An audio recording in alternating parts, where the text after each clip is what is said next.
ఫిబ్రవరి 27వ తేదీ. ఈరోజు ప్రోగ్రాం ఏంటంటే ముఖ్యంగా వాహన ప్రమాదాల్లో ఎక్కువగా విక్టిమ్ అయ్యేది, తర్వాత ప్రత్యక్షంగా బాధ్యులయ్యేది డ్రైవర్లే. కాబట్టి ఈరోజు మేము ప్రత్యేకంగా ఏం చేస్తున్నామంటే ఆటో డ్రైవర్లు, స్కూల్ బస్సులు, వ్యాన్లు నడిపే డ్రైవర్లు, అలాగే హెవీ వెహికల్స్, లారీలు, టిప్పర్లు నడిపే వ్యక్తులను గుర్తించి ఈరోజు మా పోలీసుల ఆధ్వర్యంలో లయన్స్ క్లబ్ వారి సహకారంతో మేము డ్రైవర్లకు ఉచిత కంటి పరీక్షలు నిర్వహించి అవసరమున్న వ్యక్తులకు కంటి అద్దాలు, అలాగే ఇంకా సివియర్ ప్రాబ్లం ఉంటే అటువంటి వ్యక్తులను గుర్తించి లయన్స్ క్లబ్ వారి ఆధ్వర్యంలో వారిని రేకుర్తి కరీంనగర్ ఆసుపత్రికి తరలించి కంటి చికిత్స చేయించి మళ్ళీ వారిని వారి స్వగృహంలో అంటే వాళ్ళ ఇంటి దగ్గర దింపే కార్యక్రమాన్ని ఈరోజు మేము చేపట్టాం.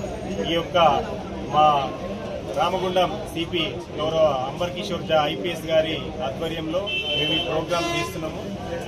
అందరూ కూడా ఈ అవకాశాన్ని వినియోగించుకొని ఈ యొక్క ప్రోగ్రాంను విజయవంతం చేసి నెరవేర్ల యొక్క ఉద్దేశాన్ని నెరవేర్చాలని అందరం కోరుకుంటున్నాం. Thank you.